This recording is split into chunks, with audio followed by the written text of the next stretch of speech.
Hello, good morning sa tananon na nasabta sa atong online morning devotion nga gahimuon sa matag sa buntag o pasalamatan nato ang Ginoo kay iyatang gipukaw karon o gipasin natin niya kanato ang kaluoy ang bago kanunay sa matag sa buntag. Amen. Come on, let's start the day right by worshiping our God. Because you're God, I'm longing for you, rising up every morning.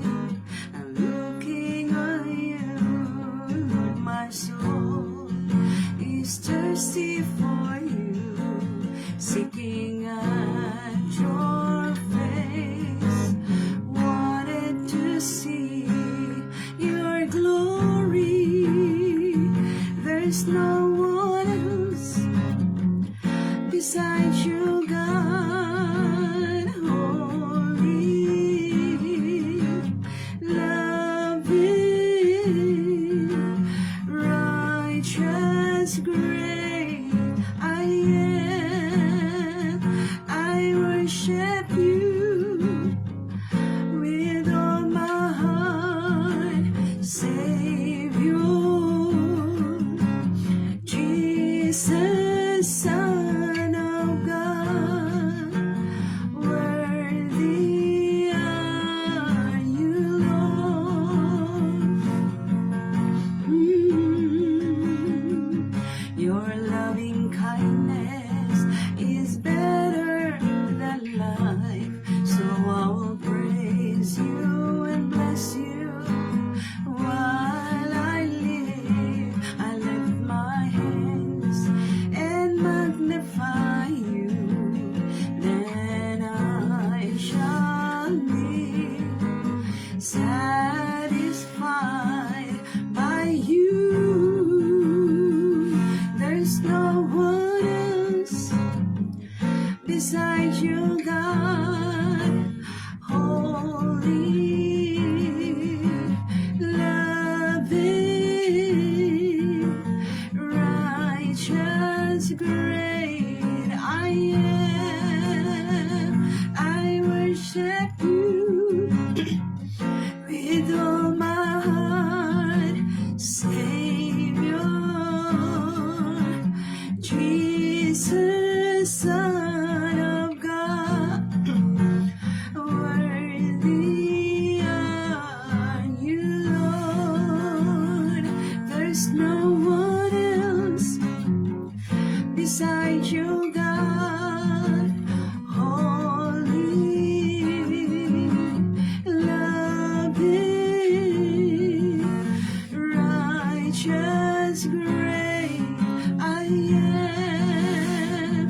I worship you with all my heart, Savior. Jesus, Son of God, worthy are you, Lord.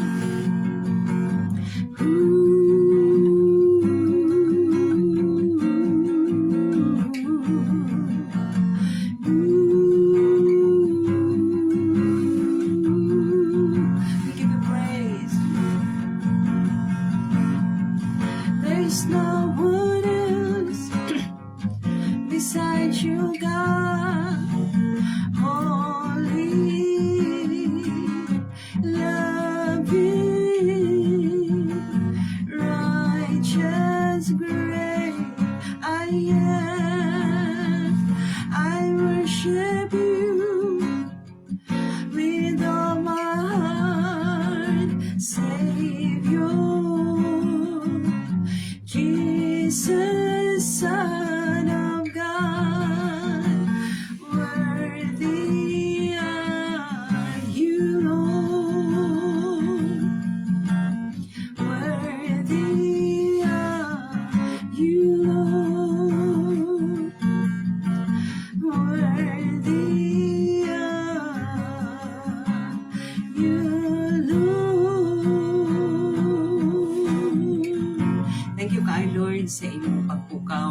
pag-enable ka na mo Ginoo nga mobangon kami.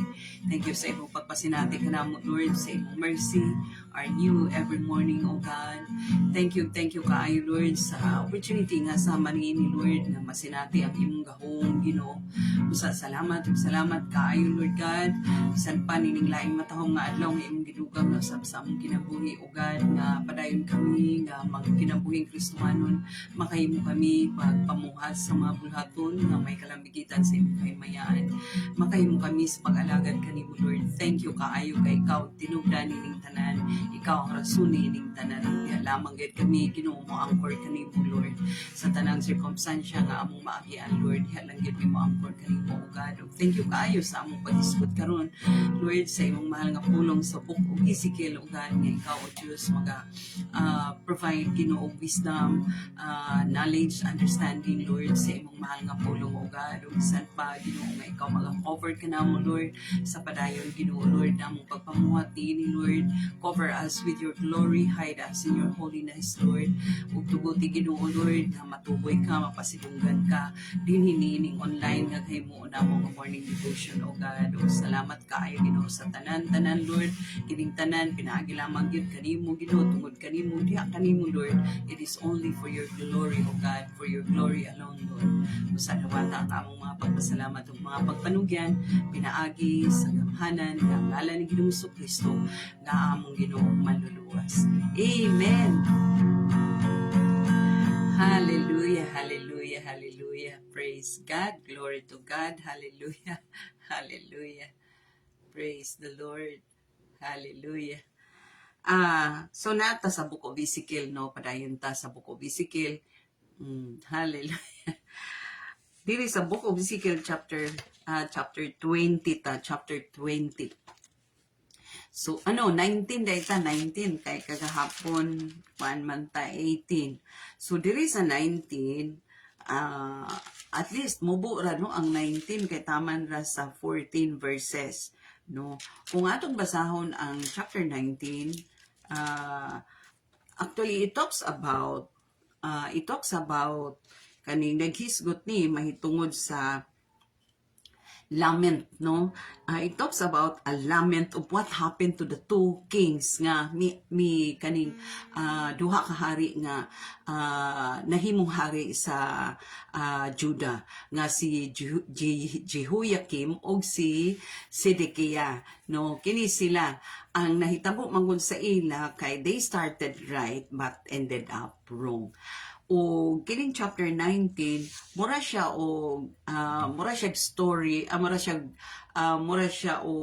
siya poem, murag kuan nga pagkasulata, no, pagkaistoryahan ni Ezekiel nga kanang it makes a comparison dining duha ka hari nga miagi sa Judah nga si Jehoiakim ug si Zedekiah. So it talks about a lament, no, pag lament nga no nagbangutan tungod sa gidangatan sa duha ka hari nga miagi midumala sa Judah.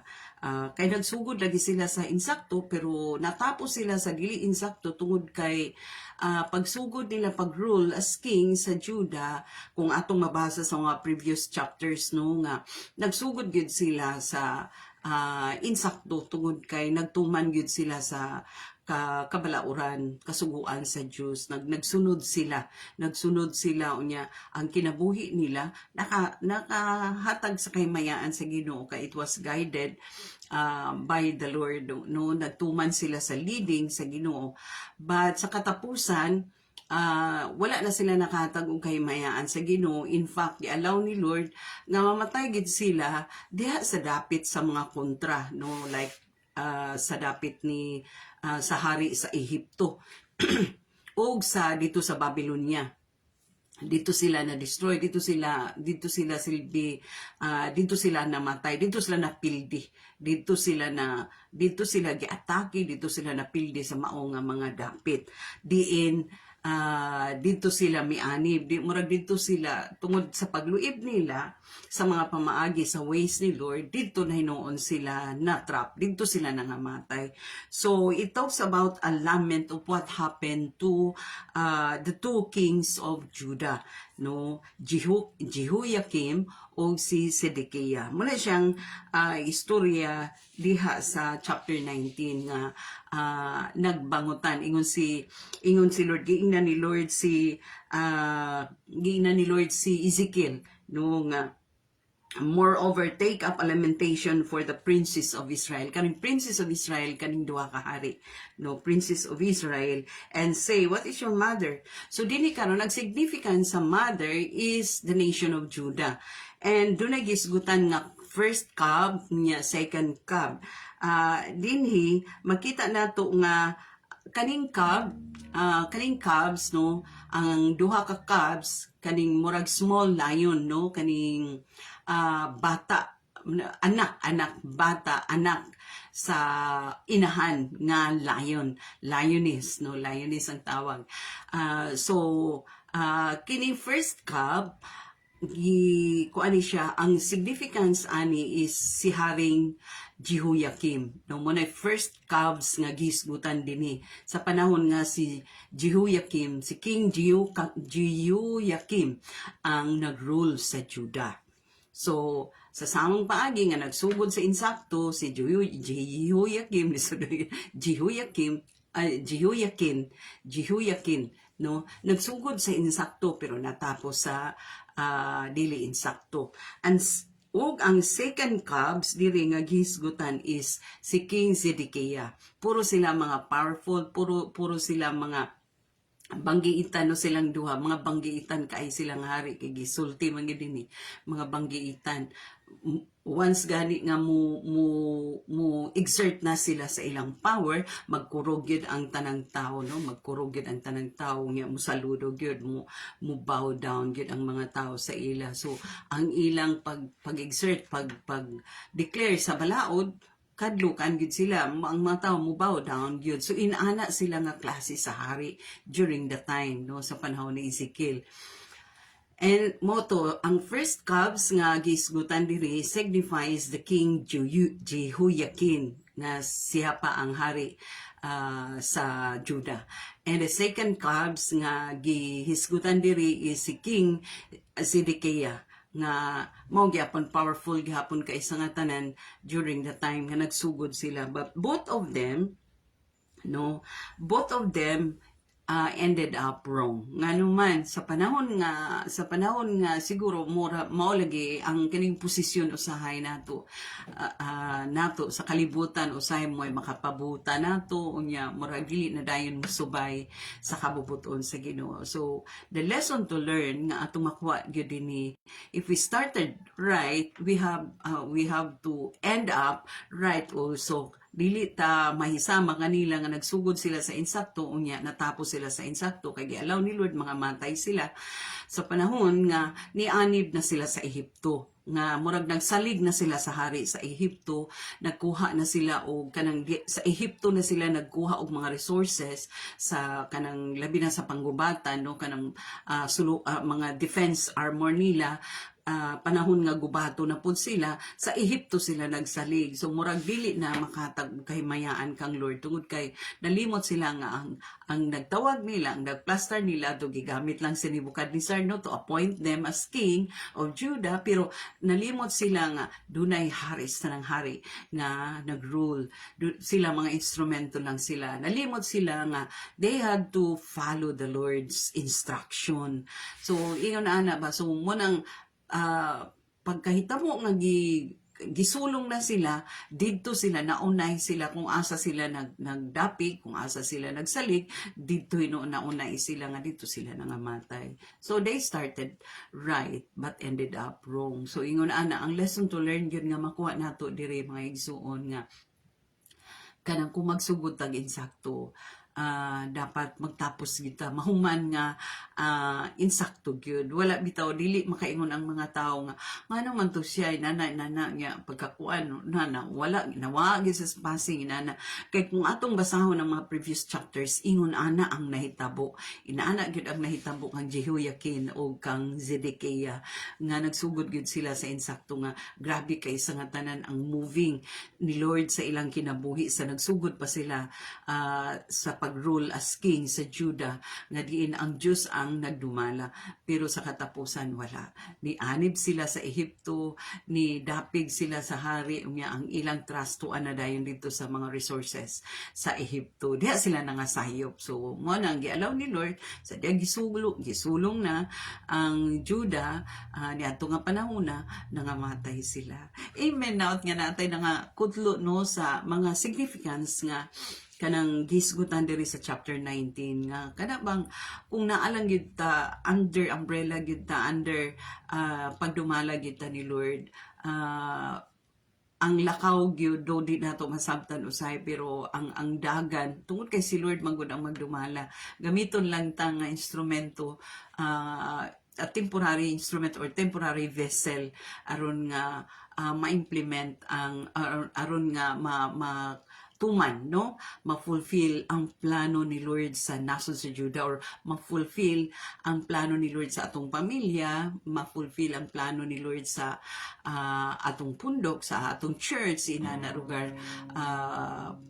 Basta mo pailalom lang gyud sa sa kabubuton sa Ginoo. Dili nato awaton si Jehoiakim og si Zedekiah no nga kanang they started right but ended up wrong. So mao gina ang pinaka lesson to learn gyud nato nga when we started right, we should end right also. Amen. Naot nga natay nakutlo karon sa mubo lang nga paghisgot nato sa pulong sa Ginoo og mag-ampo ta labing balaan gamhanan mahigugmaon langit no namong amahan.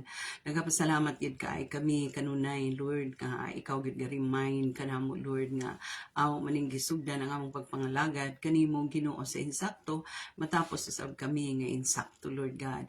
Busa salamat ug salamat kaayo sa imong power, sa imong enablement, sa imong tawag usab sa imong calling kanamo Lord nga susama sa first Cubs nga ug sa second Cubs nga si Jehoiakim ug si Zedekiah nga nagsugod sa insakto, dapat magtapos po sa insakto ugan busa Lord. Salamat Ginoo nga imo gid kaming himuon nga magtapos nga insakto ugan magkinabuhing Kristohanon nagsugod ug matapos sa insakto. Salamat ug salamat kaayo dalaygon ka gid Lord sa walay katapusan naman, wala gilain nga pasidunggan ining tanan, ikaw ra gyud ugan busa nagapray usab kami sa mga kaigsuonan Lord nga manarbaho karon Lord nga ikaw magapanalangin kanila, mag-provide og kusog, katapos, kabaskog sa panglawas kanila aron Lord sa ilang pag-perform sa ilang trabaho sa opisina, insakto gyud kaayo Ginoo Lord nga dili sila bati og kakapoy ugan. Bisan pa sa mga kaigsuonan nga magapangiskwela, Lord salamat usab nga provide kang comprehension kanila Lord, masabtan ang mga leksyon, makapasar sa mga exam, matagbo ang ilang mga blayronon sa eskwelahan. Bisan pa sa mga kaigsuonan na mga teacher o God, salamat usab kay sa katapos nga imong ihatag kanilang mahandle nila ang ilang classroom sa tumang kasayon o God. Sa mga kaigsuonan usab nga naay mga online nga trabaho Lord, tudloy sila sa pagpasidungog kanimo diha sa online ug tabangi sila nga og panalangini ang ilang trabaho diha sa online o God ug taga islang kaalam sa paghandle niini. Sa mga kaigsuonan usab nga naay mga business nga gipang-manage o God, kabalumi nga ang kagahuman sa pag-asenso na aragyod sa imong gamhanan kamot sa tudloy sila sa pag-honor kanimo sa ilang business o God, pagpasidungog kanimo Lord sa ilang business aron nga mag-prosper ang ilang business nga gipang manage. Lord, thank you kaayo sa proseso nga imong gihimo sa among tagstad sa kakinabuhi o God. Dalaygon ka gyud Lord, dalaygon ka gyud Lord. Itunol namo diha kanimo ang dungong himaya, diha lamang kanimo kay imo man ni Lord sukad pa kaniadto hangtod karon. Glory and honor belongs to you, O God. In the mighty name of the Lord Jesus Christ. Amen. God bless us all until next morning.